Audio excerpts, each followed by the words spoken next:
Joanna just started the live stream to YouTube, so we are live on both WebEx and YouTube right now. Okay, great.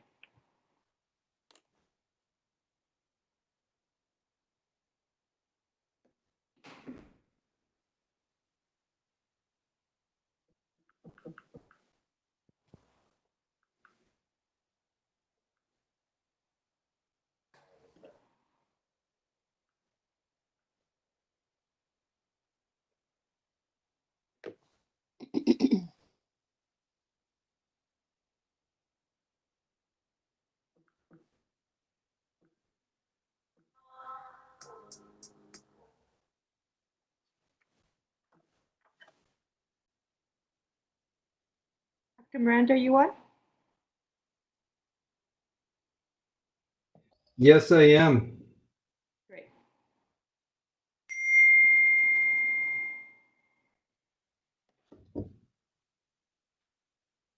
Good afternoon, everybody.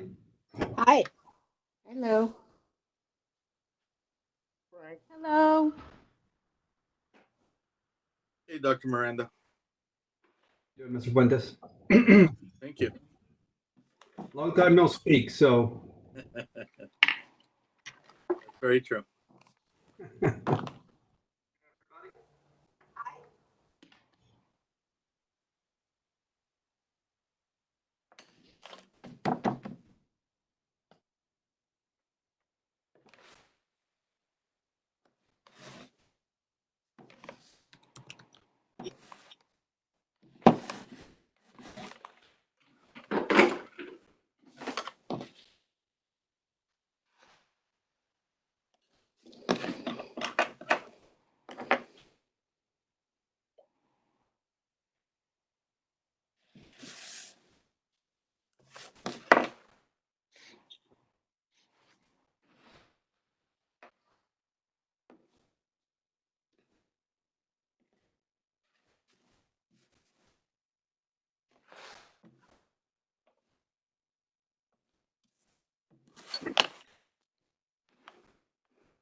Shane, I'm sorry, is there a special password for the principals? I had a couple just text me. No, they should be able to join. Oh, sorry. So yeah, they should be able to join with the link that they received. Okay. They'll just show up as attendees. They were invited as attendees, not as panelists. But if we have any questions for them, we can promote them to panelists so that they can answer.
Okay, it is 5:30 and I'd like to call the May 21st, 2020 board meeting to order. Item 1.2, the renewal of the pledge. Joanne Medina, will you lead us in the pledge, please? Sure. Please stand. Right hand over your heart. Ready, begin. I pledge allegiance to to the flag of the United States of America and to to the republic for which it stands, one nation, under God, indivisible, with liberty and justice for all. Thank you, Joanne. Moving on to the adoption of the May 21st, 2020 agenda. There are no amendments to the agenda. Do I have a motion? So move. Sorry. I'll second that. Israel Fuentes. I have a motion by Board Member Thoring Ojeda and a second by Board Member Fuentes to adopt the agenda as recommended. Roll call vote. Mr. Ibarra, Yes. Mrs. Haro, Yes. Mr. Flores, Yes. Ms. Doreen Ojeda, Yes. Ms. Sandoval, Yes. Mr. Fuentes, Yes. Ms. Adigin. Thank you. On a motion by Board Member Thoring Ojeda and a second by Board Member Fuentes, the board adopted the agenda as recommended on a 7-0 vote. Moving on to 2.1, our public comment. Joanne, do we have any public comments? Yes, we do. Okay, would you like to please read them? Sure. And I will go ahead and set the timer for 3 minutes. Okay, thank you. Good evening. My name is Caitlin Town, and I'm a math teacher at Joe Baca Middle School and also a member of Secondary Curriculum Council. I'm writing to you today to discuss a process that took place in order to get illustrative mathematics approved as supplementary material for all secondary math courses for the 2020-2021 school year. The current adopted math curriculum through HMH, Houghton Mifflin Harcourt, Go Math, is not well aligned to the new Common Core standards, and thus, many math teachers already supplement their lessons with materials and are constantly looking for things that are more equipped to meet the needs of our students. Due to this need, teachers throughout the district were searching for material that would help them rise to the new Common Core curriculum, while also allowing for better vertical articulation and collaboration among colleagues. Denise Tishida, the curriculum program specialist, secondary mathematics, found the illustrative mathematics curriculum and sent out the information to high school teachers, many of whom gladly started using the curriculum in August.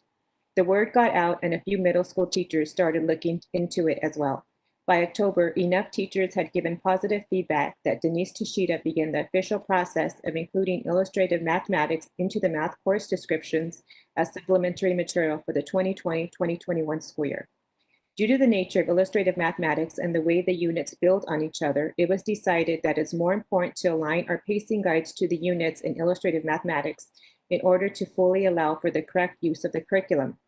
A committee of high school math teachers was formed to discuss how to bridge a gap between the illustrative mathematics pacing and the HMH pacing in order to allow for teachers to choose between the two curriculums to teach in their own classrooms. Throughout this school year, Denise has been very open and has communicated this plan to all math departments throughout the district. At Joe Baca Middle School, she came to several department meetings and discussed this idea with the math teachers and was open to comments and questions.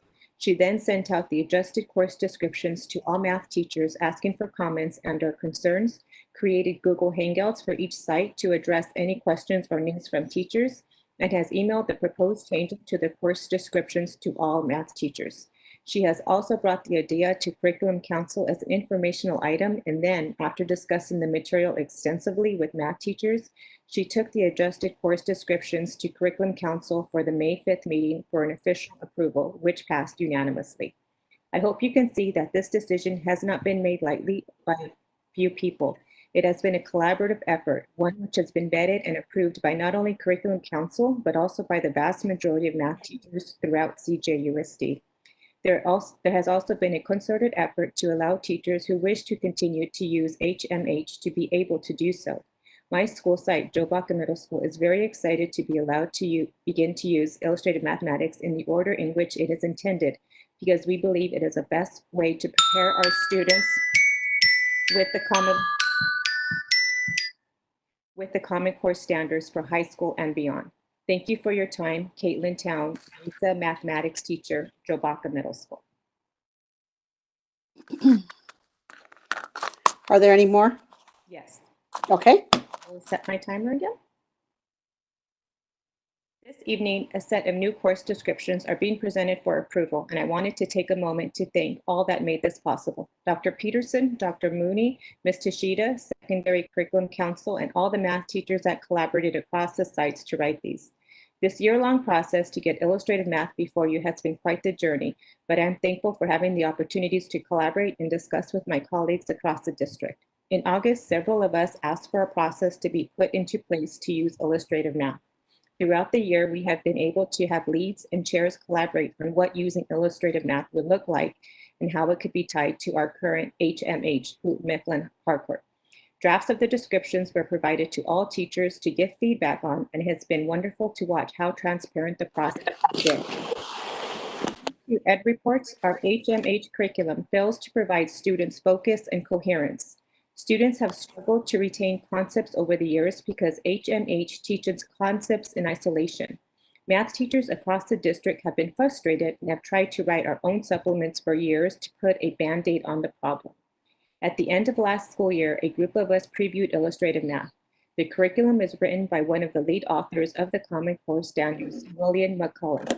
It lined up with the work the district math content teams have been talking about for several years. Suddenly, standards that we thought had no flow made sense. On every class where HMH scored 9 out of 18, illustrative math scored an 18 out of 18 on focus and coherence, in addition to perfect scores in all categories. This year, I have supplemented my instruction with McMullen's illustrative math and have been absolutely blown away with the growth in my students and seeing what they are capable of. It has allowed them to be better problem solvers, to persevere through challenges, to collaborate, and to communicate clearly. It has been a beautiful journey to watch. Illustrative math has students build everything out of real world and relevant scenarios. I thought I knew what I was doing as a math teacher, but this curriculum helped make me a stronger teacher.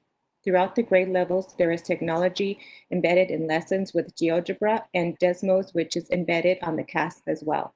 The types of questions throughout this material line up with what is asked of our students on the CAS, and when given the opportunity, I expect our CJUSD students to show a decrease in anxiety over the test and an increase of scores.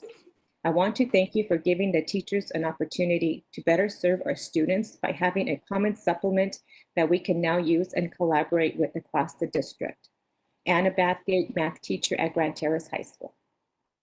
Joanne, before you read the last one, when you read the public comments, can you give the name of the person at the beginning also, please? So we Sure. know. Okay, thanks.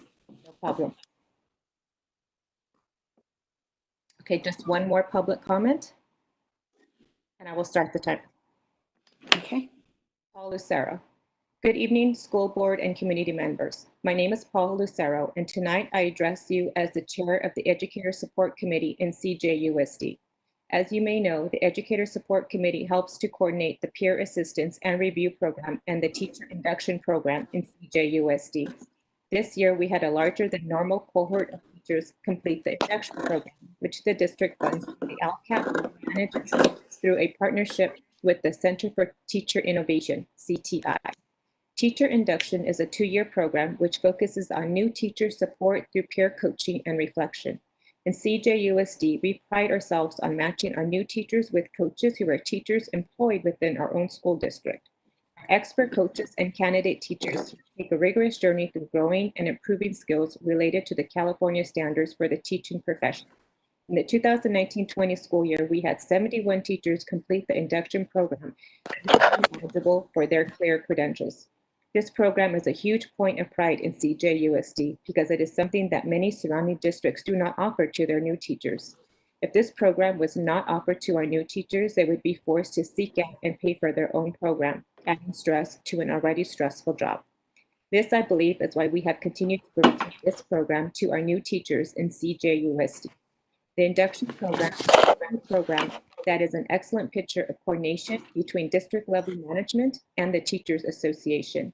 It is my pleasure to report this district-wide success to all of you, and I look forward to continuing the support for our new teachers in the future. Thank you. And that's it, Joanne?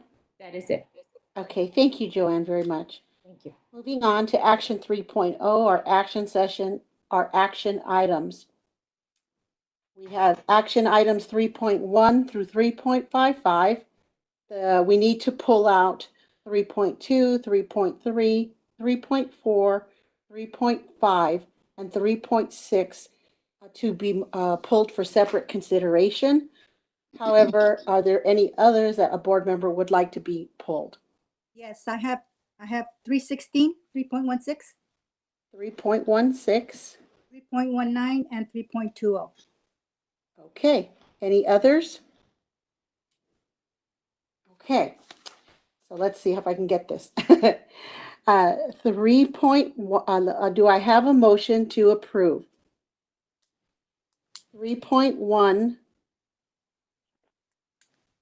3.1, and then 3.7 through 3.15, 3.17 and 3.18, and then 3.20 to 3.55. 3.20 was also pulled for separate. I'm sorry, 3.21 I meant to say. Correct. 3.21 through 3.55. Correct. I knew I was going to screw that up. No, you're good. Okay. Do I have a motion to approve?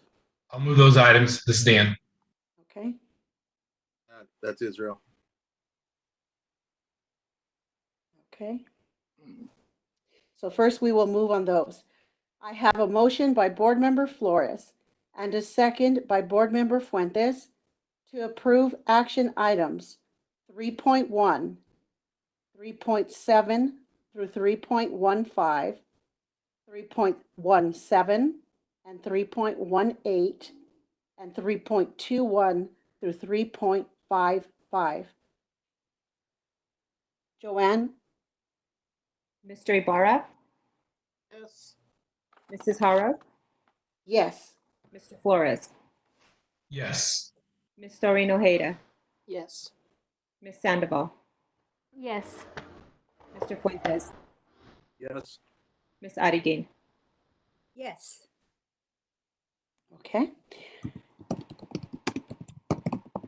On a motion by Board Member Flores and a second by Board Member Fuentes, and on a 7-0 vote, the board approved action items 3.1, 3.7 through 3.15, 3.17 and 3.18, and 3.21 through 3.55. Moving on. I have action item 3.2.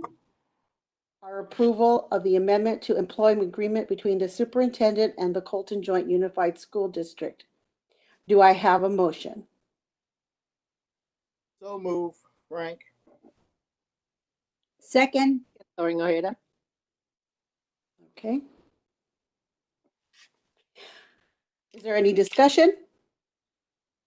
Seeing none, I have a motion by Board Member Ibarra and a second by Board Member Thoring Ojeda to approve the action item approval of the First Amendment to employment agreement for the superintendent as presented. Roll call vote. Ms. Haro, were you going to read out the terms of the? Don't I read it after they approve it? Oh, okay. I'll that's fine then. I'll go ahead and do a roll call. Then we'll read out the terms. Mr. Ibarra, Yes. Ms. Haro, Yes. Mr. Flores, Yes. Ms. Doreen Ojeda, Yes. Ms. Sandoval, Yes. Mr. Fuentes, Yes. Ms. Adigin. Yes. Thank you. On a motion by Board Member Ibarra and a second by Board Member Thoring Ojeda, the board approved the action item approval of First Amendment to employment agreement for the superintendent as presented. Term July 1st, 2020 through June 30th, 2023. Salary $235,750. Work year 225 days. Vehicle district provided vehicle for superintendent's use. Fringe benefits. Health insurance, the same medical and dental insurance benefits offered to other certificated management employees. Sick leave, 14 days per year, and retiree health benefits due to the length of the superintendent's service with the district. Superintendent is vested in the district's retiree health benefits program. Moving on to action item 3.3, approval of First Amendment to employment agreement between the Assistant Superintendent of Business Services and the Colton Joint Unified School District. Do I have a motion? So moved. Starting Ojeda. Second, Israel. Yes. Okay. I have a motion by Board Member Thoring Ojeda and seconded by Board Member Fuentes to approve the First Amendment to employment agreement for the Assistant Superintendent of Business Services as presented. Roll call vote? Mr. Ibarra, Yes. Mrs. Haro, Yes. Mr. Flores, Yes. Sorry, I was having trouble with my mute button. Yes. Ms. Doreen Ojeda, Yes. Mrs. Sandoval, Yes. Mr. Fuentes, Yeah. Ms. Arrigue. Yes. Thank you. Thank you. On a motion by Board Member Thoring Ojeda and seconded by Board Member Fuentes, the board approved the First Amendment to employment agreement for the Assistant Superintendent of Business Services as presented on a 7-0 vote. Term April 13th, 2020 through June 30th, 2023. Salary $176,063. Work year 223 days.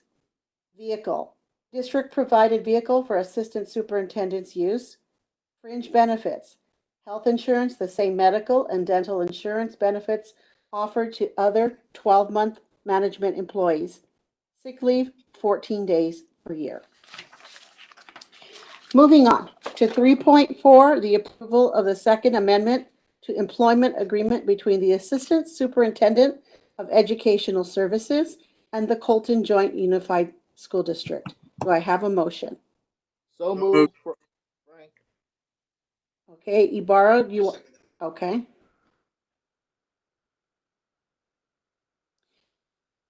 I have a motion by Board Member Ibarra and a second by Board Member Fuentes to approve action item, approval of Second Amendment to employment agreement for the Assistant Superintendent of Educational Services as presented.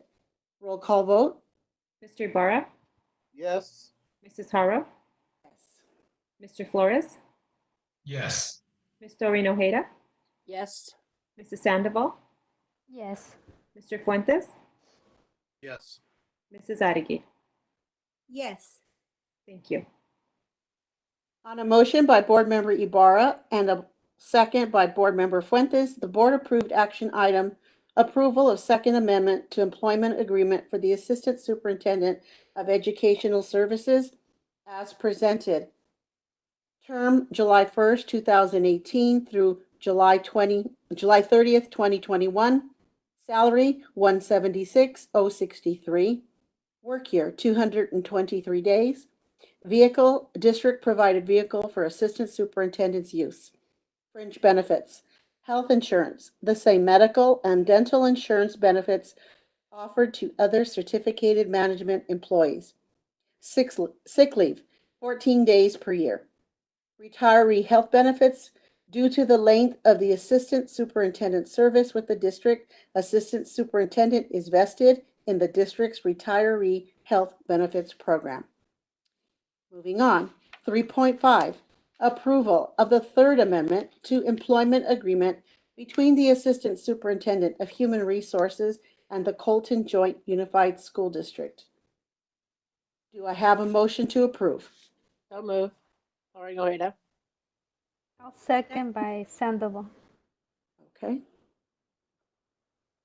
I have a motion by Board Member Thoring Ojeda and a second by Board Member Sandoval to approve the action item approval of Third Amendment to employment agreement for the Assistant Superintendent of Human Resources as presented.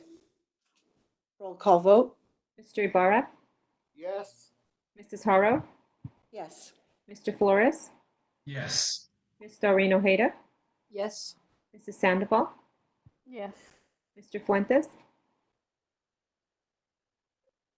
Ms. Arrigue.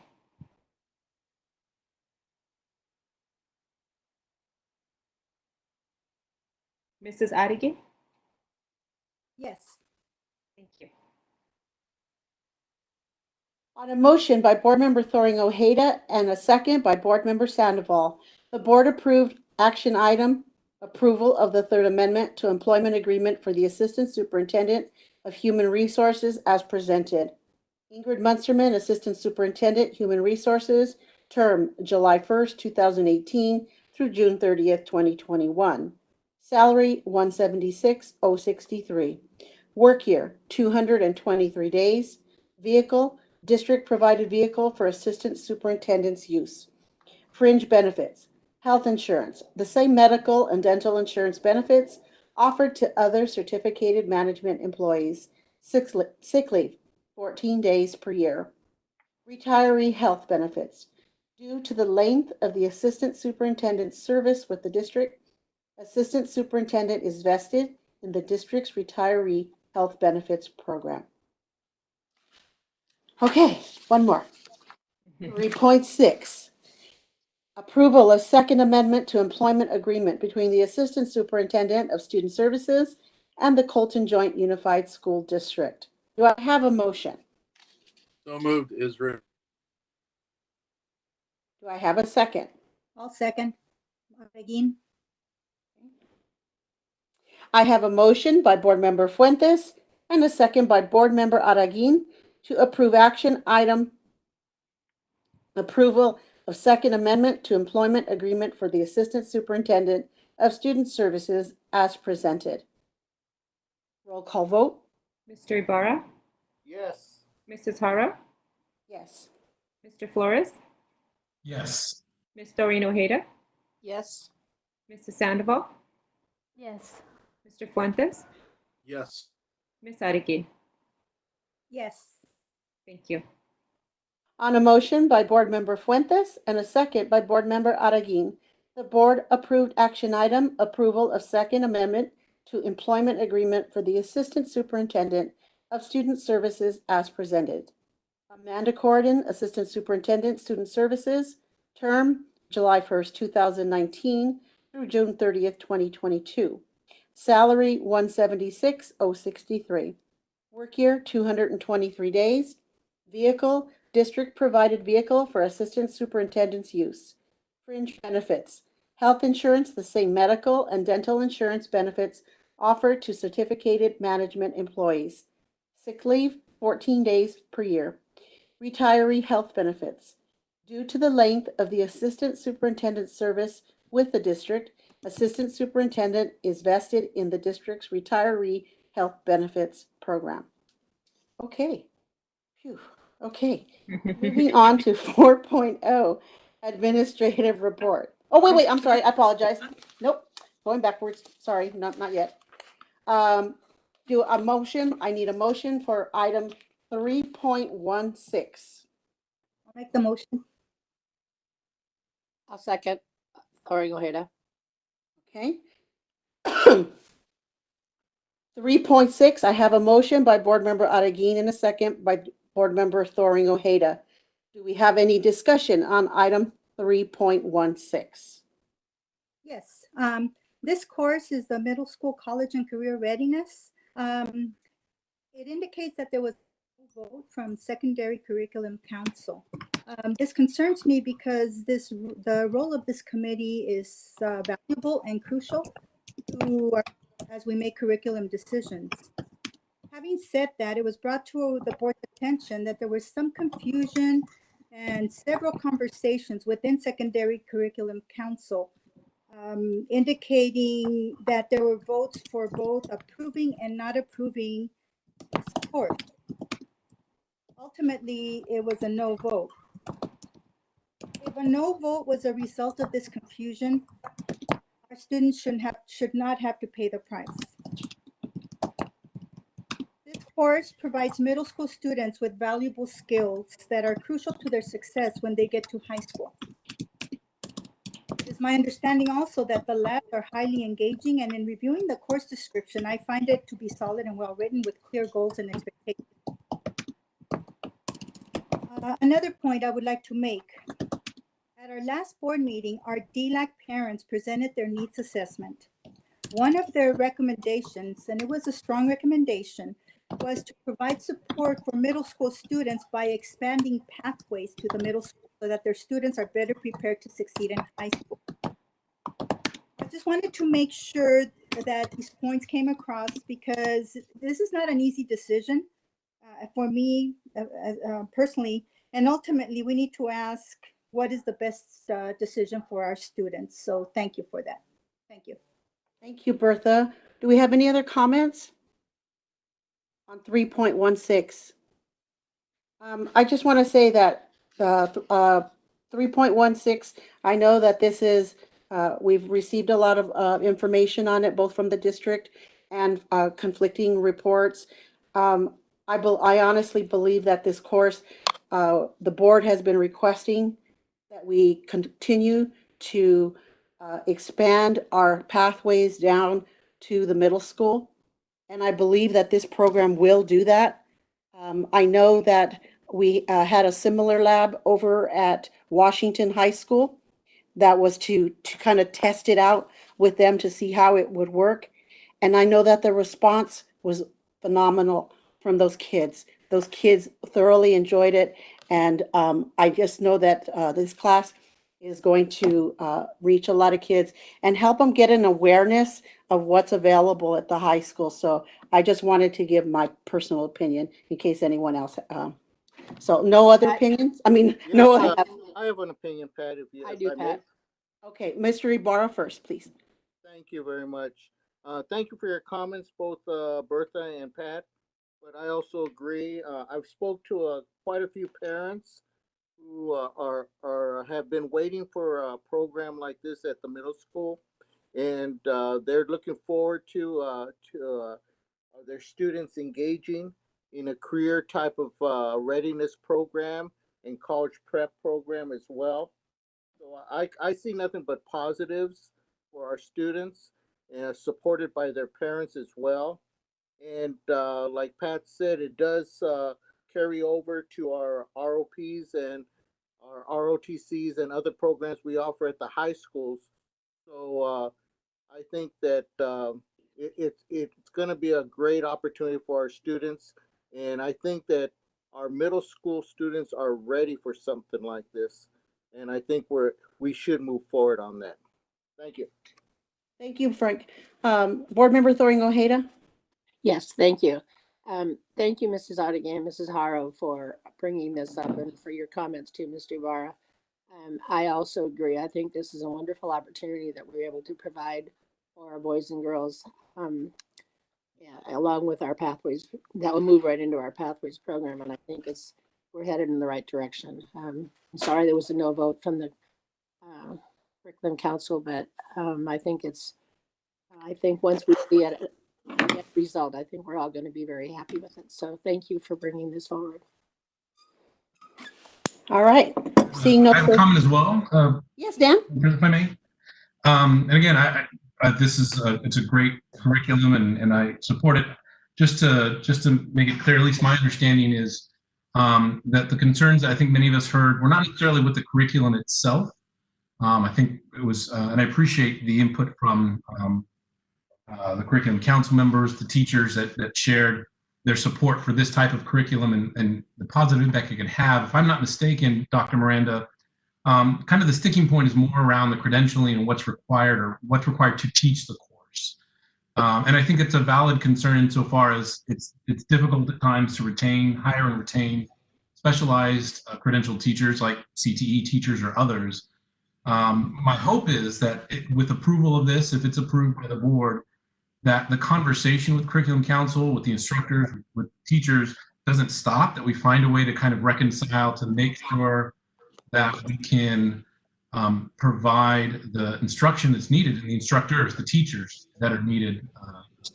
My understanding is also that the funding for this program requires certain credentialing for the teachers. So the money dictates what we can and cannot do. But I really hope that we can continue to work with the teachers that are clearly passionate about this and find a solution that allows good teachers to teach the program if they can, and that may include helping them get A-level credentialing because they're vested in our district. That's true. Thank you, Mr. Flores. Are there any other comments regarding 3.16? Pat, if I may, I'm just gonna ditto Yes. what Flores said. I'm not gonna repeat it, but I'm just gonna ditto what he says. I agree with him, and thank you everyone for your comments. Thank you. I have a motion by Board Member Araguin with a second by Board Member Thoring Ojeda to approve action item 3.16 as presented. Roll call vote.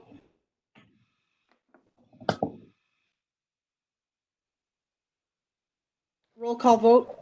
Sorry about that. Mr. Ibarra, Yes. Mrs. Haro, Yes. Mr. Flores, Yes. Ms. Doreen Ojeda, Yes. Mrs. Sandoval, Yes. Mr. Fuentes, Mrs. Ariki. Yes. Thank you. On a motion by Board Member Araguin and a second by Board Member Thoring Ojeda and carried on a 7-0 vote, the board approved action item 3.16. Moving on to action item 3.19. Do I have a motion?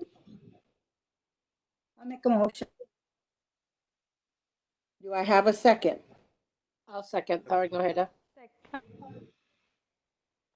Okay, I have a motion by Board Member Araguin and a second by Board Member Thoring Ojeda. Any comments? I have a comment. Okay. Actually, this pertains to 3.19 and 3. Both in English. Okay. I believe we're moving from a double block to a single period. I don't disagree with that. I like the, because I think students sitting for 2 hours is really not the best scenario for them, sitting 2 hours in English. And also moving to a single block will allow them to get more, maybe get another elective. So those are good things. My only concern is that we need to make sure that these students are still meeting their graduation requirements. Does it count for the 4 years of college? 4 years of English that they need? And also what happens to the A through G, because the double block was A through G approved. So those are my question is, do they meet graduation requirements and are they A through G approved? Okay. So, Mrs. Arging, if I can jump in. Yes. Yes, they do meet the graduation requirement for English. As far as A through G, once it's board approved, we will submit to get that, and then we will. You can't submit prior to having it board approved. So once we get approval, we will submit for that. We still have 2 chances for rewrites if there's anything that A through G allows us or kicks back that is wrong with it. We can make adjustments at that time. Okay, thank you very much. See, any other comments on 3.19? Seeing none, I have a motion by Board Member Araguin and a second by Board Member Thoring Ojeda to approve action item 3.19. All those in favor, roll call vote. Mr. Ibarra, Yes. Mrs. Haro, Yes. Mr. Flores, Yes. Ms. Doreen Ojeda, Yes. Mrs. Sandoval, Yes. Mr. Fuentes, Yes. Mrs. Ariki. Yes. Thank you.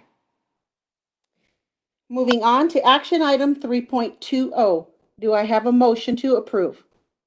So moved, Israel. Second, Frank.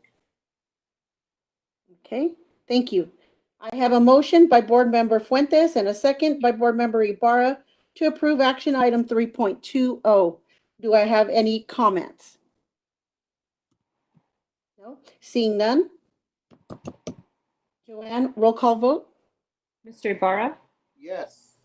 Mrs. Haro. Yes. Okay, Mr. Flores, Yes. Ms. Doreen Ojeda, Yes. No, there's three. Sandoval, Yes. Mr. Fuentes, Yes. Mrs. Ariki. Yes. Thank you.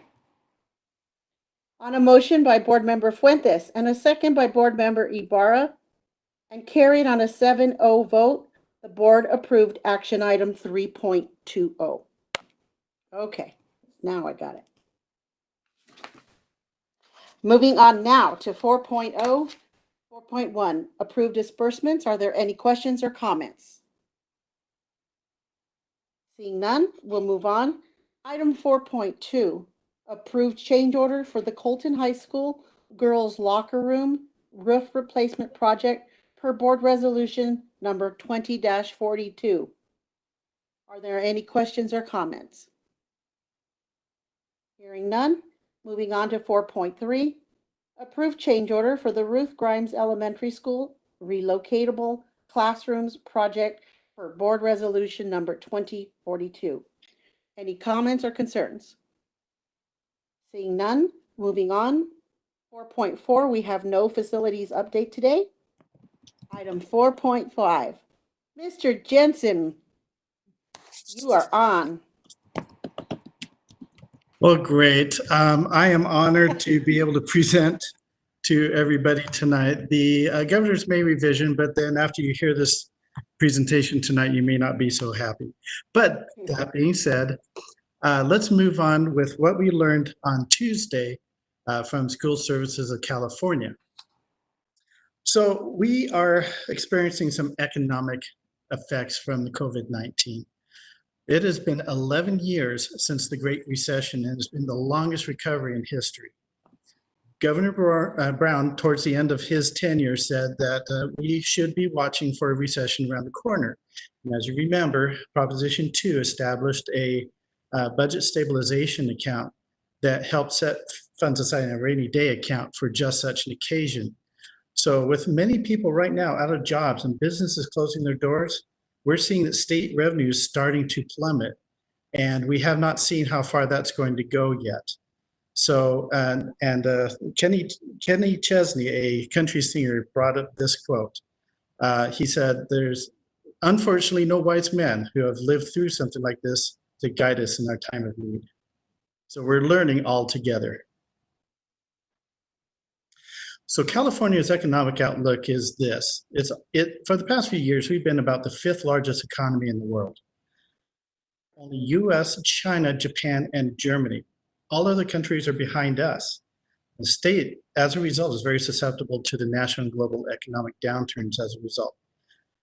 School Services stated at the workshop, when the nation gets a cold, California gets the flu. So the personal income tax deadline, because it has shifted from April 15th to July 15th, we are unable to know exactly how much we're going to receive in tax revenues before the governor signs the budget. So we do expect something in August that may further adjust the budget after it's adopted by the state.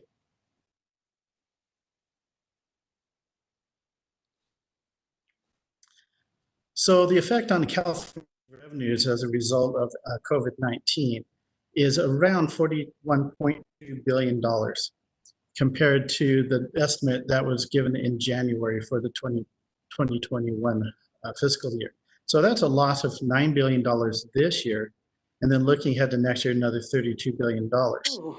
And for those of you who heard the shortfall to be $54 billion, that's because of the additional costs that California has to endure because of additional reliance on social services throughout the state.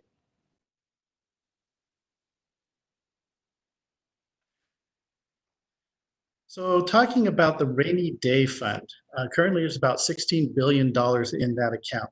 That does not count the public school system stabilization account, the PSSSA, which is strictly for Prop 98. This one is for the rest, for us and the rest of the state. It's for the entire budget. So the May revision proposes that Proposition 2, by the way, limits how much they can use any of the fiscal year. So they can only use 50% of it when they need to draw it down. So that's why next year, only $7.8 billion can be used from that account. And then the remainder of that will be spread out over the next 2 fiscal years. Proposition 98 funding, comparing the actual since 2012-13 to 2017-18. And then for 2018-19, you see that revise, the January budget's in blue, the May revise in, I guess that's an orange or chartreuse or peach, whatever that is slightly higher in 18-19 due to tax receipts that have been reconciled in that year. In 19-20, we see that the start of the plummet for Proposition 98, about $4 billion this year already, and then another about $14 billion next year.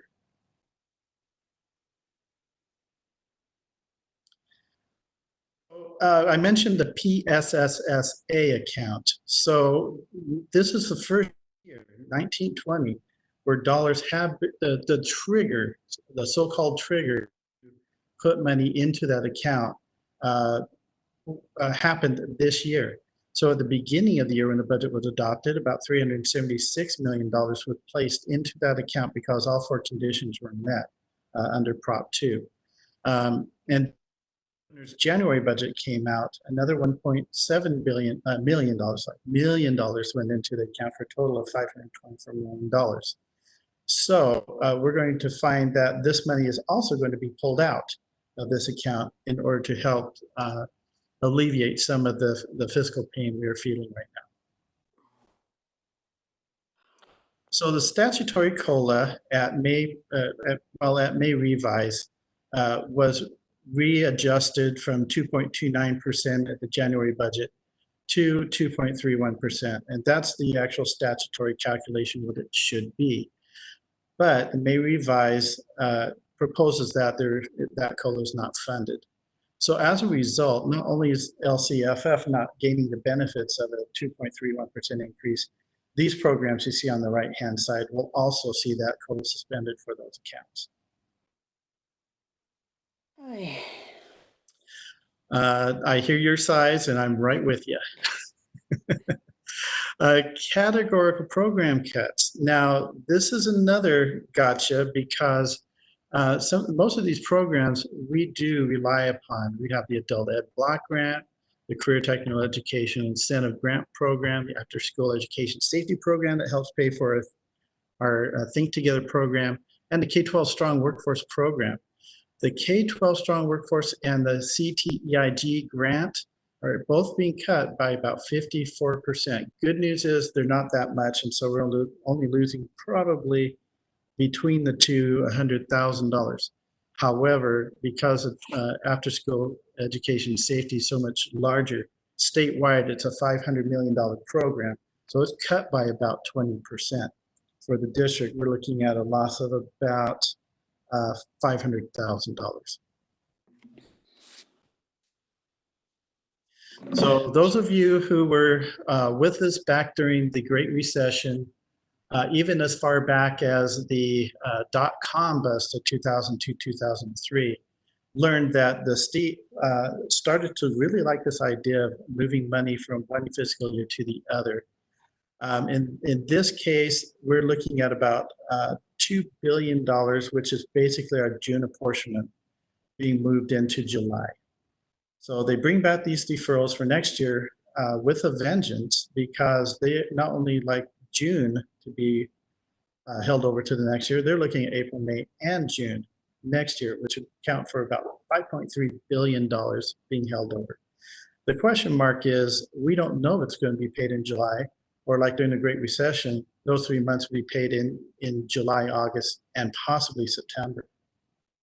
So that means that where the state is putting the reliance on borrowing from them onto us. If it weren't for deferrals, the state would have to borrow money to pay us. Now we would have to be placed in a position to borrow from ourselves, borrow from the county, or borrow from a tax revenue and anticipation note.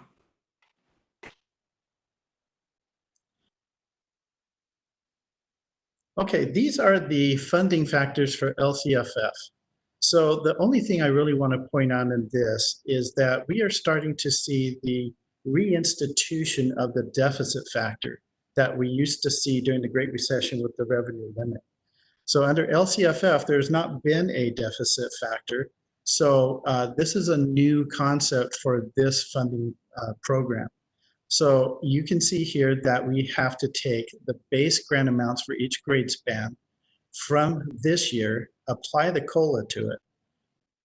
That brings us to the base grant for 2021. From that, then 10% is reduced, giving us an effective base grant as you see on the right column.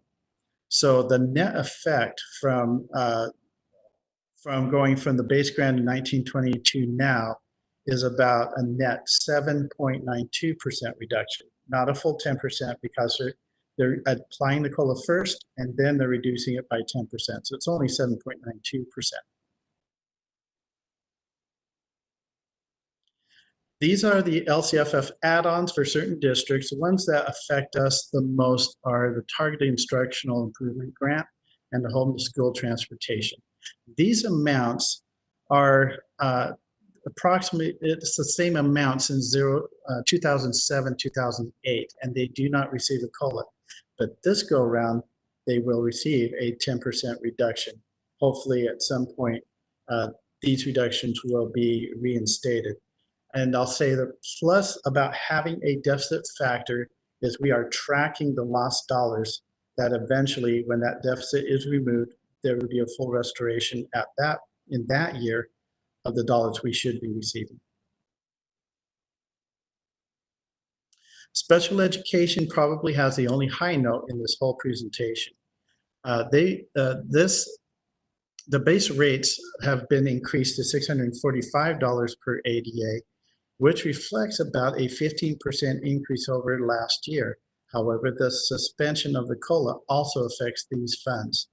So we will maintain the same type of funding program and the governance and accountability structure as we do now, even though there has been studies that show that we need to revamp the way that special education receives revenues from the state. CalPERS and CalSTRS has been an additional burden on school districts, while we're still trying to make up for the losses of the STRS and PERS investment pools during the Great Recession. During this time, it's especially burdensome for school districts. So for this year's current rate for PERS of 19.721%, it would have jumped 3% to 22.68%. Governor Newsom is revising those rates. It's not that the rates are actually being revised, putting money into the program to bring the rate down by 2%. So it only will be a 1% increase to 20.7%. STRS, same deal. This year it's 17.1%, should have got to 18.7%.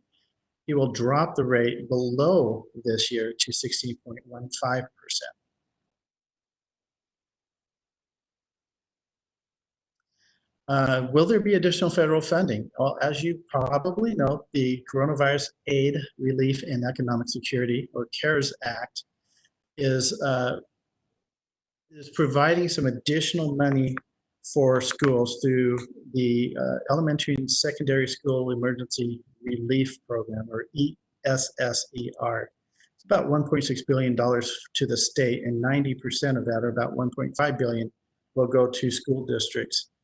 So the share for our district is around $6.2 million. Governor Newsom's been lobbying the federal government for additional aid. $1 trillion would not be just for California, that would be all of the country. But as you may have also heard, the HEROES Act has passed the House and it's on the floor of the Senate. And although it was passed handily by a Democratic House, we fear that it's going to be held up by Mitch McConnell's Republican majority Senate. So in the package, here's some relief measures that will help us absorb the reductions. So there's an exemption from deferrals for hardship reasons, and I think a lot of districts could consider them in hardship if they do not have anything more than a 3% reserve level. Ability to exclude states on behalf of employer payments in the routine restricted maintenance account. If that happens, we could save $500,000 in one time. Then subject to a public hearing, we could have our borrowing limits expanded for borrowing internally. They're looking at ways to serve our special education for our staff to use technology-based options to serve our students who have IEPs. And then just like in the Great Recession, we may see one-time general fund purpose use of property sales money. And then they're extending by 1 year the transitional kindergarten teacher credential requirement. So this is my last slide, just talking about the next steps. At state level, the budget subcommittees are now meeting. They're working on their versions of the budget. The big three will hash out the differences in each budget version and present a final budget to Governor Brown by June 15th, June 30th. I'm Governor Brown. Did I leave that in there? I should have said Governor Newsom. I apologize for that. Governor Newsom then has 15 more days to act on that by June 30.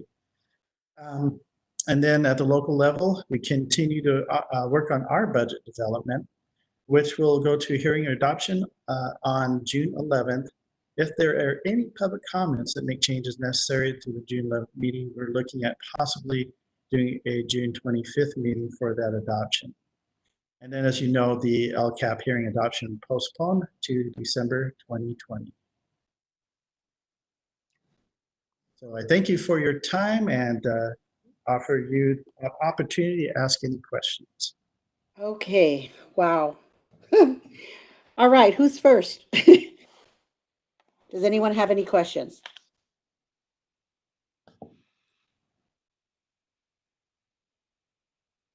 I think we're all trying to just absorb what you just said. You know my number. I'm not going anywhere. We knew it was coming, but I don't know. I think this is worse than we thought it was going to be, but you know what? So no comment. I was just going to say it is better than what FICMAT was saying. The worst could be a 10%. Overall, it's 7.92 overall. Still not as bad as what it could have been. I think there is a silver lining in the future if the federal government pitches in more money. Okay.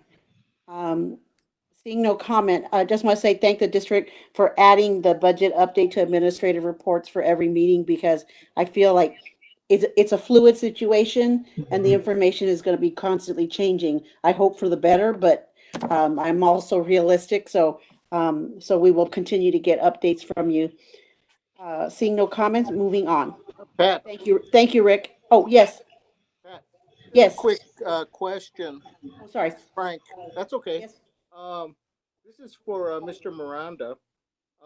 Frank, if and when the time comes, will we as a board and you as a cabinet have a special board meeting to take a look at the situation of our district as is related to the budget report that we just received on how we're going to approach the next steps in dealing with the finances in our district? Is that something that you think we might need to do? Some kind of presentation once we figure all this out. I know this is not etched in stone, but sometime in probably mid-June, would we have more opportunity to do something like that? That's a very good question, Frank. Appreciate that. And that definitely is on the table right now, as you stated very clearly that soon as a district and Rick's team and fiscal, and I'm working with them on what does it really mean. It's not as bad as we thought. It's very sobering to hear the May revision. However, as the board know, we've been very conservative and methodical in our approach to budgeting over the several years. So every district's different. So as soon as we get the numbers, we look at our multi-year, which I know Rick is already working on that. By next week, we should have some very rough numbers, and it changes. Then we're hope to bring the budget proposal to the board, and if needed, then yes, we could do a special board meeting to do a budget workshop and to get into that aspect for sure. So all that's on the table. We just tomorrow we have another presentation with Capital Advisors. We're probably going to hear the same thing and get some more guidance. You know, the thing is that every district's facing this situation across the board. I talked to all the superintendents. We just had a county meeting, and we're all facing the same challenge. And we expect the state to step up and the federal government, because we are moving towards distance learning in the fall or whatever it looks like. There's no way we can make any of that happen without the state coming in and the federal government bailing out the schools. So again, there are some silver linings in this.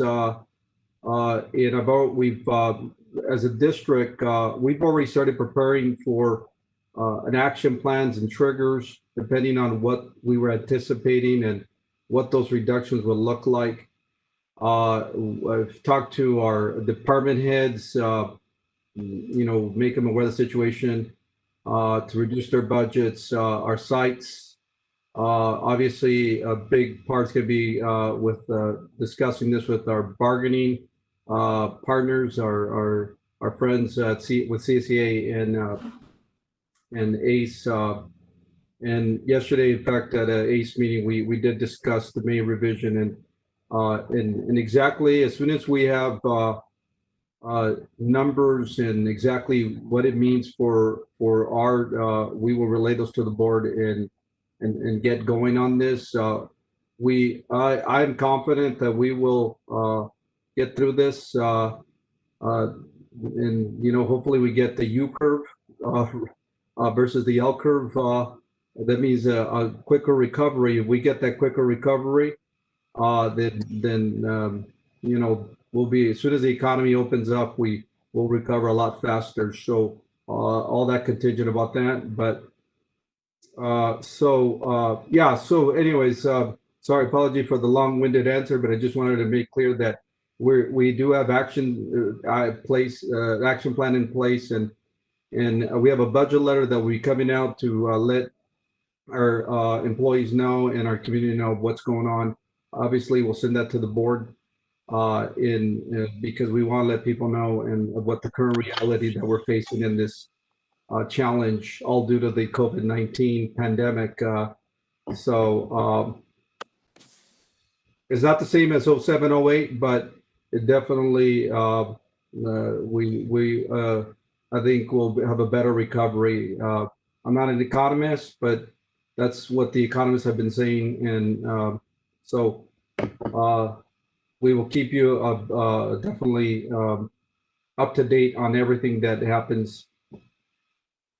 So as far as the school budgets for next school year, for 2020-2021 school year, have those budgets already been trimmed down a little bit?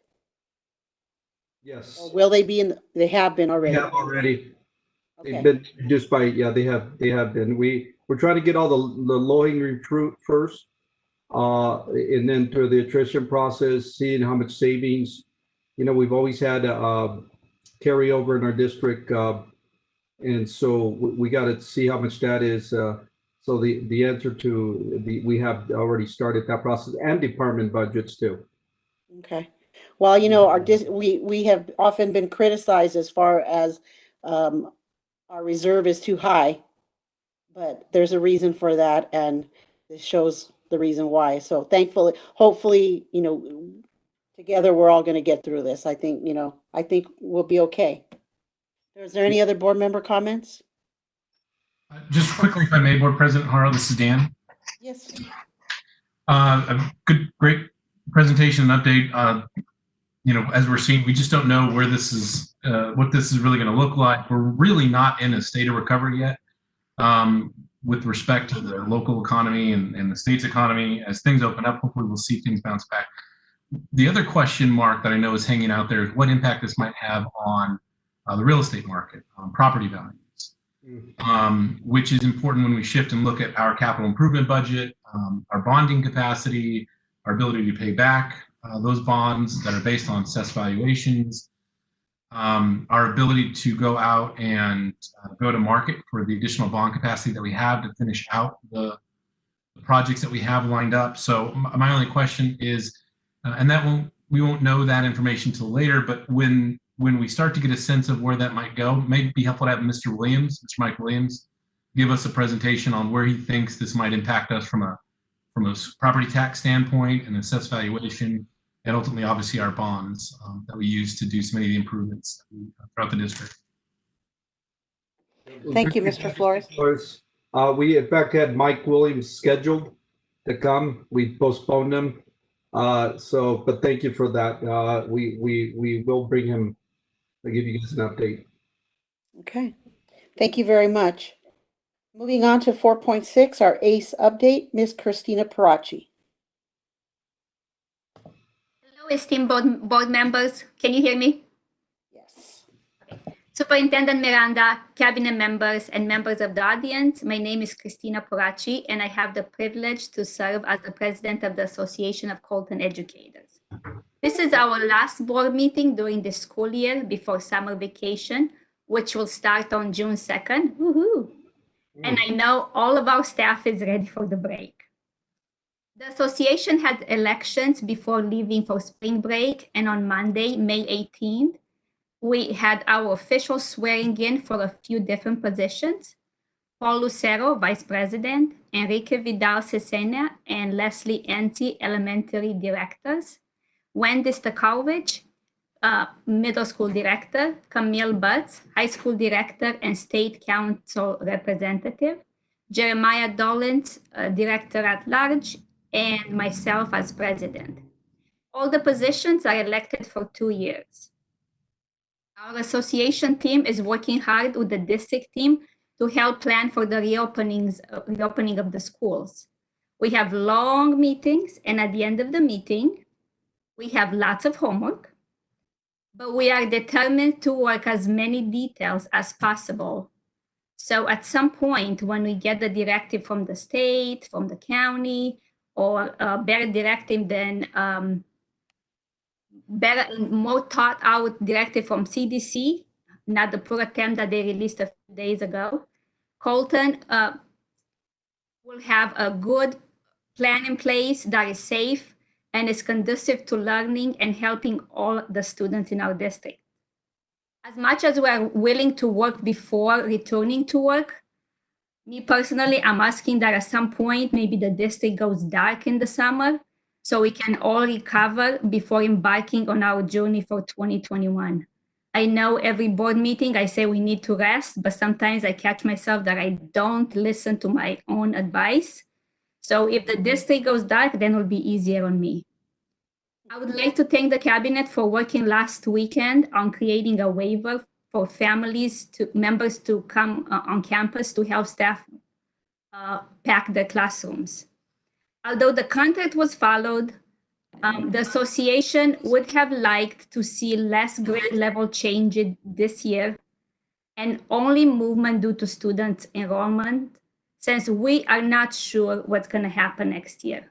And having a new grade level and maybe a hybrid or a distance learning is going to be really hard on our staff. I want to congratulate all our induction candidates. If you heard, we have 69 induction candidates that finished the induction program, the 2-year induction program, and also the 25 candidates that finished year 1 and now they are moving to year 2. Thank you for supporting this program and approving 3.25 agreement with the Riverside County office. Thank you very much and take care of yourself, and hopefully you have a restful vacation. Thank you, Ms. Parachi, and please take your own advice and get some rest. Moving on, there are 4.7, there's no CSE update today. 4.8, MAC update, no update tonight. And 4.9, ROP update. Board Member Ibarra, would you like to give a brief recollection of the meeting?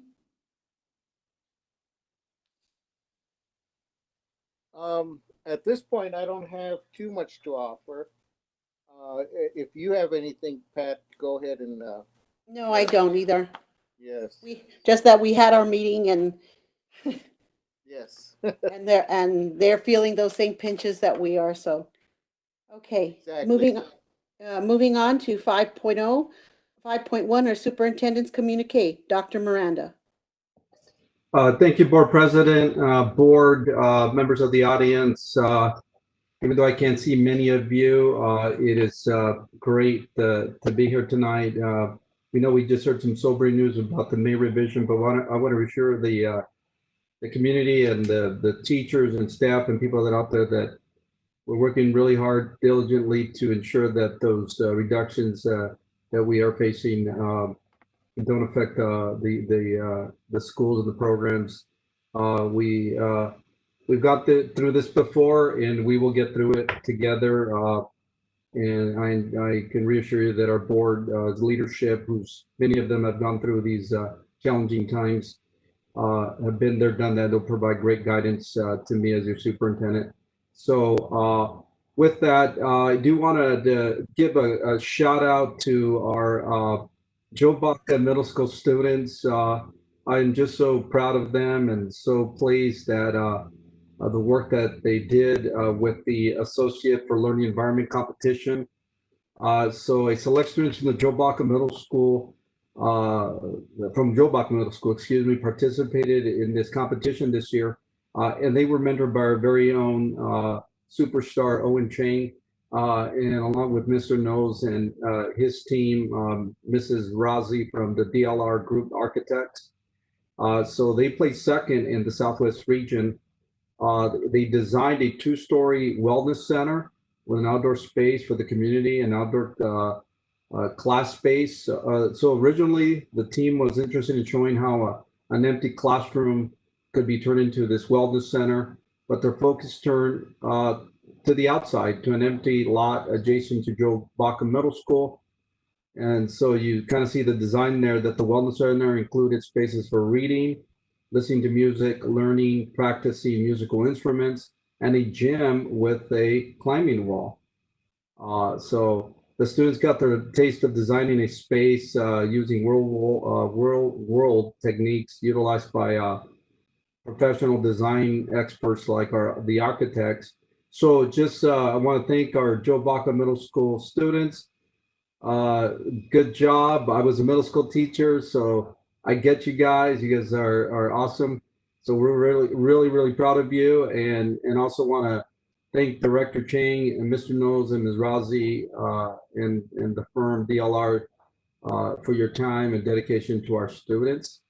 So the next thing is our Apple Scholarship that I want to talk about tonight, and just you can get to the next slide, please. Thank you. There you go. There's a big apple. And you know, Katie Orloff, who does a phenomenal job with this, and Patty Frost, and a lot of you that are part of the Apple Scholarship Awards. You know, so we're thrilled and we're happy to announce that the Apple Scholarship Foundation still is able to award scholarships even in spite of all these challenges related to the COVID-19 situation. And because of the foundation's major fundraiser, and that's the spring golf tournament that Katie and her team puts on, and I've had the privilege of participating for so many years, and emceeing too, which she actually kicked me out a couple of years ago. You know, and so typically, just to give you an idea, they've been able to raise about $25,000 for our graduating seniors and students of district employees. However, this year the foundation is still able to award about 8,500 in scholarships. So we are so proud of the work that they're doing and able to continue the tradition of supporting our students and on their personal path to lifelong education. So CJUSD students, they will receive their certificates and award letters when they are given their packet of awards and recognitions at the senior pickup or checkout day rather. And then the students of the employees will be notified by email and receive their certificates and letters in the U.S. Mail. So congratulations to all the recipients. A job well done. And something that I know that, next slide, please, is so dear near to all of our hearts, and our hearts go out to the class of 2020. You guys are just awesome. What you guys are enduring this year is incredible. You guys are resilient though, and I know you guys will be more than okay. As all of you know, and the board authorized me and gave me direction to offer the 3 options that were proposed in a survey that was sent out. One was to hold a virtual ceremony only. 2 was to hold socially distanced drive-through graduations, or 3, wait and hope to be able to hold a traditional graduation ceremony and on one of the alternate dates that we have still reserved in July, August, or September. So we know that, and the majority of students and parents who responded to the survey prefer to wait for the possibility of having a traditional graduation ceremony like most of us later this summer.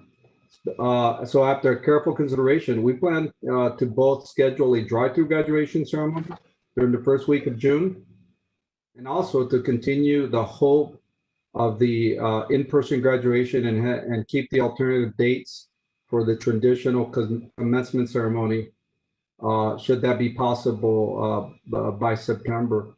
So we very much want to honor our families, our students' wishes to celebrate together in person. However, knowing that restrictions on mass gatherings may not be lifted in time, we chose to also proceed with a socially distanced, safe event. We want to prove that ultimately we have done everything possible to celebrate the graduation of the class of 2020 in a safe way. You will receive more information. I know the high school principals and then Mr. Commander Corden, our assistant superintendent of student services, working with them and cabinet to finalize scheduling and details. I know I sent out a message this week regarding that. So we're going to hold them the first week of June instead of the original dates in May, to just give our staff more time to plan and make them the best they can experience for our students. So again, thank you so much for your patience and support, and we look forward to celebrating the members of the class of 2020 and all your accomplishments. So, and then last thing on my communicate tonight is a school board special meeting. So the board has received information for the board self-evaluation that's done annual, usually in June. So those were sent out last week. So just as a friendly reminder to the board, the forms are due tomorrow, Friday, May 22nd, electronically or even paper copy. I just, we have 3 dates that we're proposing to hold the special board meeting. So Tuesday, June 9th, or Tuesday, June 16th, or Tuesday, June 23rd. And I believe we want to start those at 5:30. Is that correct, Joanne? Yeah, I was, unless we wanted to change the time, but I was looking at 5:30, the normal. Does anyone have a selection or anyone that we can't do? June 9th. Is everyone okay with June 9th? A lot of things. kidding.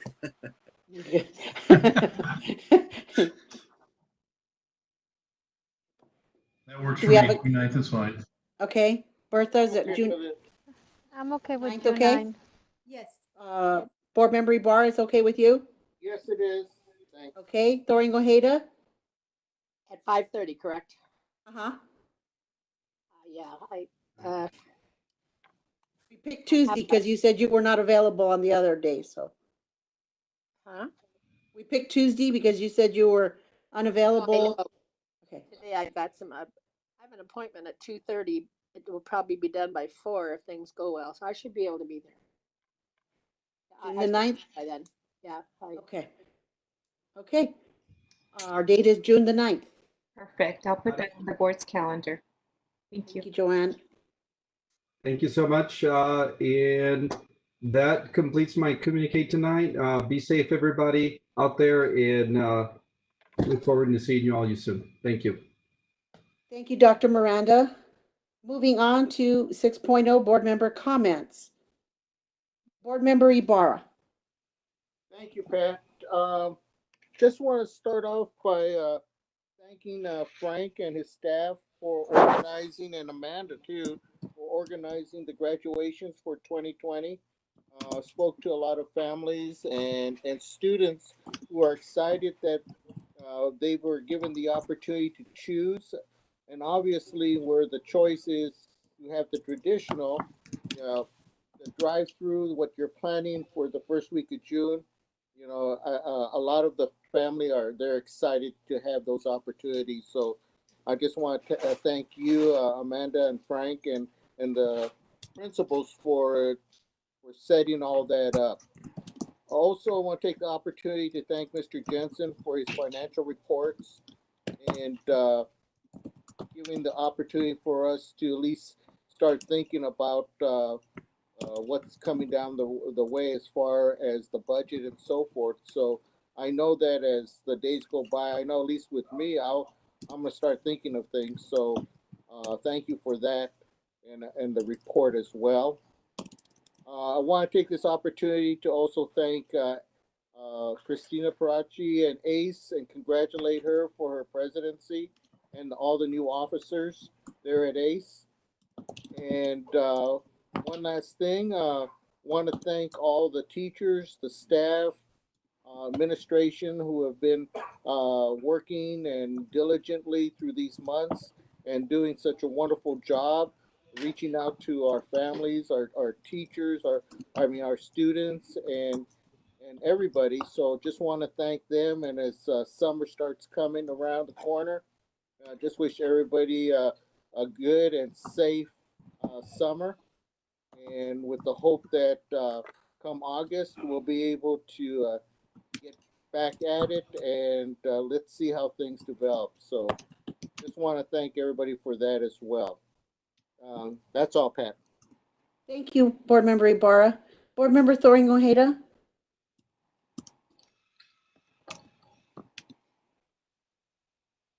Okay, can you hear me? Yes.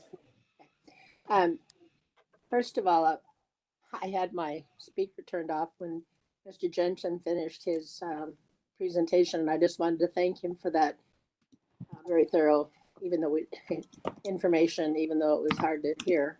I also want to thank Shane and Joanne for these successful board meetings. They seem to be pretty seamless, and like I told Shane, I'm glad I'm not in charge of putting those through, but it's been, even though it's not what we want, they've been very successful because of their work together. So thank you. My comments tonight about our teacher induction program. I'm so pleased to hear that we had 96 teachers complete that program this year. In my opinion, this is probably the best thing that we do for teachers. I know it's really hard in the first 2 years of teaching to have to go through this because it's hard enough having your first and second year. But in some ways, it makes it easier because they're provided with someone who can help them through. But it also helps them develop an understanding of really how critical what they do each and every day is for kids. And it brings their level of understanding and their development as a teachers to a much higher level, I believe. So I thank the district and commend the district for putting the money into this program because I know we reap the benefits of it down the road, and the teachers do too. And I know that they enjoy, when they're done, they're glad they did it. So I'm really happy that we were participating in that program. So thank you to my colleagues for making this a possibility for them. Next, I'd like to congratulate all of our graduates that are going to be receiving their diplomas in the next week. I know they're looking forward to their future and hopefully this summer having a real graduation, but I'm grateful that we're having the drive-through, and I look forward to hearing some good success stories for those drive-throughs next week. Also, I want to thank all the employees, students, and families for hanging in there through this new experience that we've been having. The teachers and everyone for providing services, and down to having lunches provided for people. Everyone has really shown that we are a family in Colton. We hang together and we do the right thing for kids. A lot of work, a lot of changes. I know it was really hard for teachers to go back to school and pack up their stuff this week. My heart went out to them because I remember how sad sometimes it was at the end of the year with kids. You just, I'm going to miss them next year, and here they didn't have a chance to say goodbye, and that's really hard, I'm sure. I know it is. So thank you, everyone, because I think everyone's gone above and beyond. And cabinet members, thank you for coordinating all these things that again, made it seem like no big deal. And I know it was a big deal, but it came across as they got it together, because you do have it together. So I really appreciate the hard work that everyone's put into that. You can tell your heart's in it too, because you've been there and done that. And lastly, I want everyone to enjoy their summer.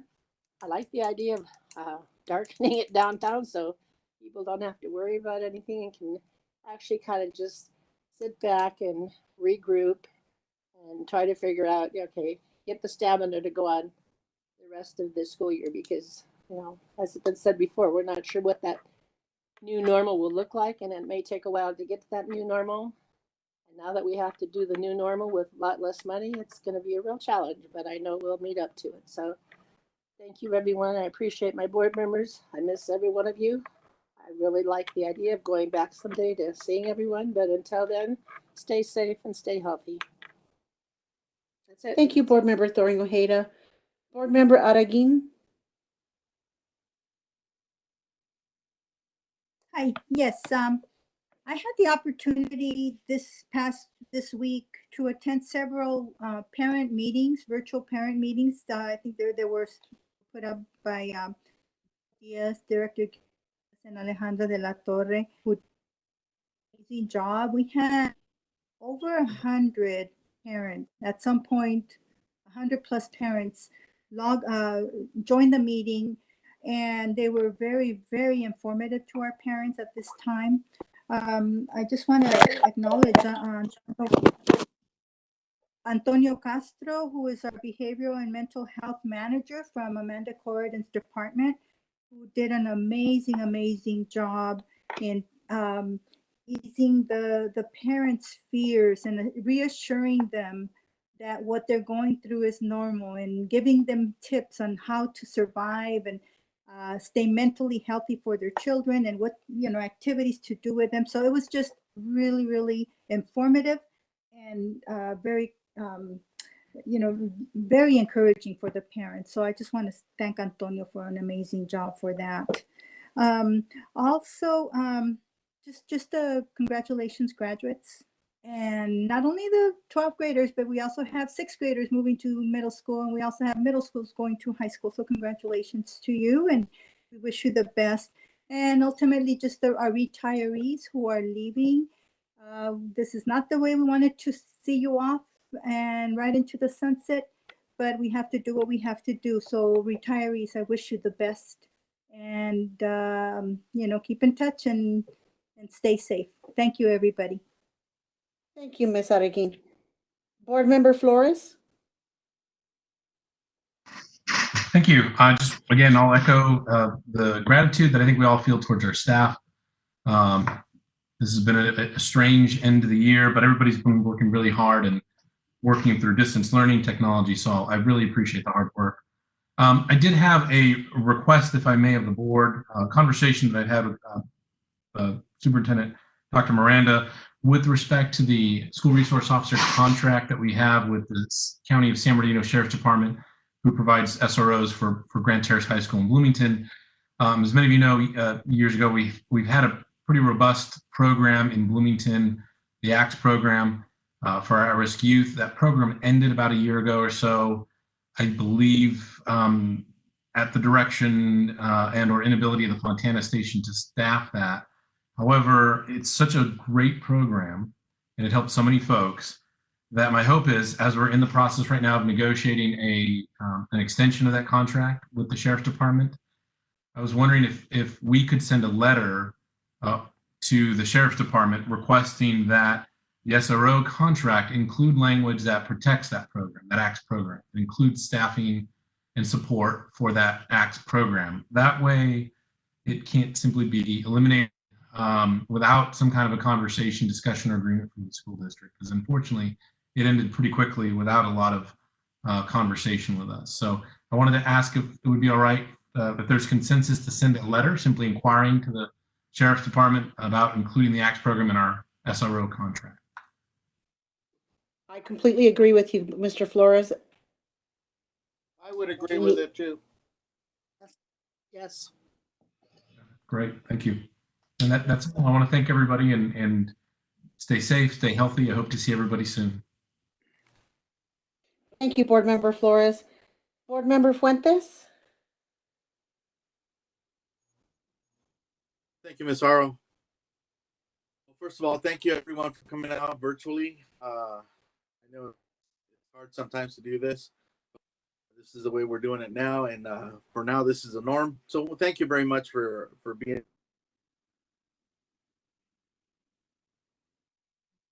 our graduates. 20 the opportunity this morning to go to the senior checkout at Blue. Drop off their books, and that's kind of saddened me a little bit. But then at that point also, I was happy because they're moving on to their next level, the next chapter of their life. And so it was great to see that. I was able to fist bump a couple of them as they were coming by and stuff. And it was great to see their smiles and came through there. And so that was very exciting to see. And just want to thank the staff at Bloomington High School for that. I also had the opportunity to hang some banners up on Valley and Cedar to call the Parks and Recs, and they went ahead and put up some posts for us and up on Valley and Cedar, and I was able to hang up a couple banners out there, and also on Cedar and Slover. So I was out there this morning hanging up these, honoring our class of 2020 for Bloomington High School. So that was exciting to see too. Also wanted to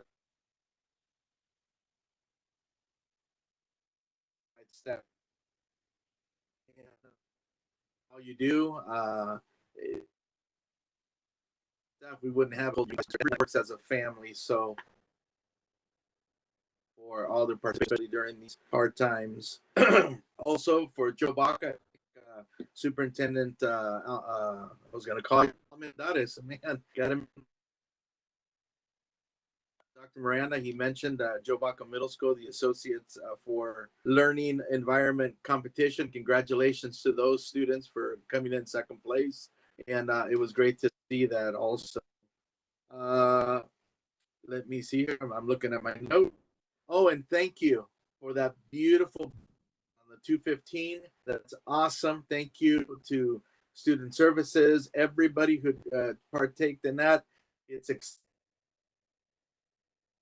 say, wow, Mr. Fuentes, that's looking beautiful. So that really lifted up the morale of all of our seniors at Colton Joint Unified School District. So I was very excited to see that. So thank you very much. Thank you. Thank you. And just to end, I wanted to say, have a great summer. Read a quote here real quick. And also, Mr. Jensen, thank you for your presentation. I know it wasn't one of those that we want to hear, but you know,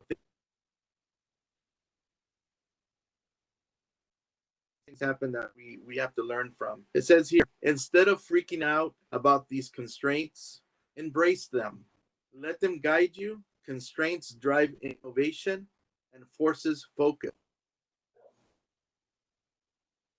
them, use them to your advantage. Have a great summer. Thank you, colleagues, everybody, familia, Colton. God bless you guys. Thank you, Board Member Fuentes. Board Member Sandoval? Yeah, hi. Well, I just want to say thank you to everybody for this great year, and congratulations to the 2020 graduates.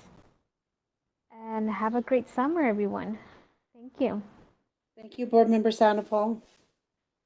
I too, very quickly, just reiterate, Joanne Medina, I want to thank you for everything that you have been doing through this whole crisis. When I receive my emails, I notice when they come in and at what time they're sent. And I see those Saturday emails. So, so I know you just like our assistant soups are going above and beyond. So I just wanted to give you a personal thank you, to say thank you for all you're doing, Thank you. I because really appreciate that. our assistant soups, we've said it at every meeting. Thank you, thank you, thank you. I know that Dr. Miranda has had you in there working sometime, you've been working sometimes on the weekends to get things done and to make sure that our students are serviced and making plans from Ms. Corden. It's been said, thank you, thank you, thank you for everything you've done for our seniors and continue to do. Thank you to Ms. Peterson for everything her department is doing to ensure that the distance learning piece just went into action. I know it was not, but it seemed like it was seamless, but I know it was not. But to our end, it did look that way. And to now looking to the next school year. On We don't know what it's going to look like, but I have full confidence in the team that we have to make sure that we get it done and we get it done right. To all of our teachers and our principals, I know some teachers will be doing some distance learning summer school, but to all of our teachers and principals, thank you for all you've done through this COVID-19 situation. You are all valued, and we thank you for all you've done, as well as our classified staff. I think it was said, feeding our students, doing everything they can, those coming in to do those checkouts for the seniors, everyone who's lent a hand. Our schools are starting to look better, I'm hearing. Thank you to our groundskeepers for coming in on those days that they're coming in. So I just wanted to make sure that everyone got a thank you. I want to congratulate the graduates, also the teacher induction program. It's such an important program, and it's evident by the amount of graduates we had that they see the value in it too, as well as the 25 that finished their first year. Congratulations to our 6th, 8th, and of course 6th grade, 8th grade, and of course our seniors of 2020. It's been a very difficult year, not only for our seniors, but for all of our students and our staff, but our seniors especially. And again, I thank Amanda Corden and her team for doing everything possible to make it as memorable as we possibly can. And I don't mean the COVID, I don't mean the toilet paper, but I mean just making it possible so that they can have some kind of a normalcy. Congratulations to our retirees. As Ms. Adeguin said, it's not the way we wanted to say goodbye, but God's willing, next year, 2021, when we have our retirement dinner, we will see you back for that. We've said it over and over again, we face unprecedented times, and I'm so proud of being a part of this district and the people in it, from our classified to our teachers, our principals, our assistant soups, and Dr. Miranda. We continue to get through it. We continue to get daily updates, either from Dr. Miranda or staff, as to what's happening. And I thank each and every one of you for that. And please enjoy some part of that summer. All of you, I hope, where you can, take that time off, take that time to be with your family. In all of this, that's what's the most important, is your families. Stay safe, stay healthy, And I too look forward to when I see you all again. And with that, we will go into closed session.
We're back.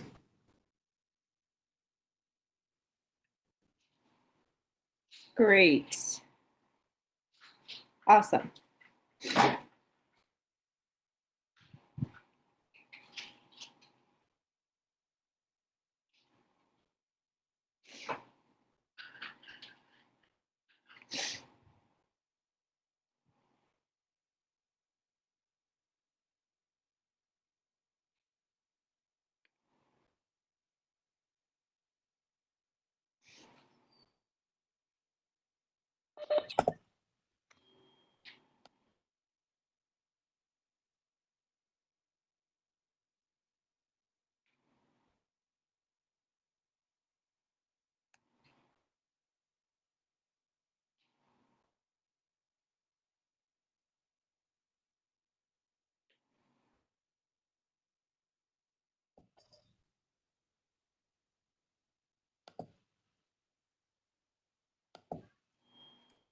I think we're still waiting for Ms. Haro, right, Joanne? Yes, I don't see her yet. Okay. Oh, I think she's on now. Okay. Great. Joanne, can you unmute me? Yeah, Haro, we can are you able actually to hear hear you, us? Sarah. Okay, great. I was on, but you guys couldn't hear me. So, Oh, sorry about that. all right. 8.1, public personnel, public employee appointment, Government Code 54957. On a motion by Board Member Fuentes and a second by Board Member Sandoval, the board appointed Kayla Snyder Jimenez, Coordinator, Assessment and Evaluation, Career Technical Education, on a 7-0 vote. And that is all we have to report out from closed session. Thank you, everyone, for being here tonight, and stay safe. Thank you, Joanne, for all your help. No problem, Ms. Harrell. Thank Yes, you. Joanne, thank you. Have a great evening, everybody. Absolutely.